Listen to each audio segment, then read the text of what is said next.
The morning that I was let go, every quarter I was at the TV station, they would have a head count cut and a percentage. Hey, we're going to cut 2% from the budget and one person, or two people and 4%, or one person and 6%. And each time I'd ask my boss, hey, am I okay? And he'd say, oh, yeah, you're fine. Am I okay? Oh, yeah, you're fine. And then one time I said, am I okay? And he went, and that's when I knew.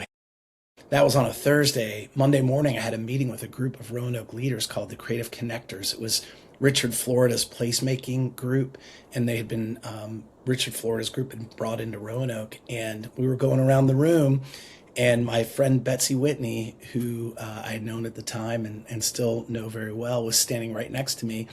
She said, "I'm Betsy Whitney with Habitat for Humanity, and I'm looking forward to meeting everybody." And then it was my turn, and everybody had gone around and said who they were, and I said, "I'm Bruce Bryan," and until about 30 minutes ago, I was the director of sales at this TV station, and now I'm not sure what I'm going to do, but this is the best room to be in. And it really was. I didn't break down, if you will, until later that day, but in that room was the future mayor, the future vice president of communications at the healthcare system in town, and a couple friends that I consider dear friends to this day. So I was glad I kind of muscled up and went into that room, even though it was kind of embarrassing to have just been let go. And it's hard to explain, hey, we're setting records, but you don't have a job anymore. Wow. So, I mean, so you, in that moment, that's a big decision of being vulnerable and being human, which I yeah, think is a huge part in just being able to put yourself out there. Here's where I'm at. Here's where you can help, or here's how I can help you. But that can be, like you were saying, like that's embarrassing. That can be really difficult to do, is to be so vulnerable, it, right? it is. And I will tell you, Tara, I believe in authenticity. And when we look at one of the things that our team talks about is building brand trust.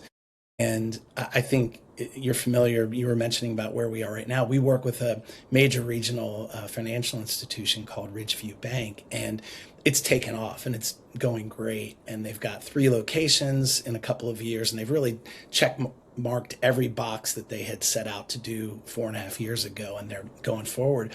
But one of the main reasons is the brand is authentic and it matches the leader, Kerry McConnell, the president of the bank, right? And so authenticity is really important, and it's really difficult to fake, right?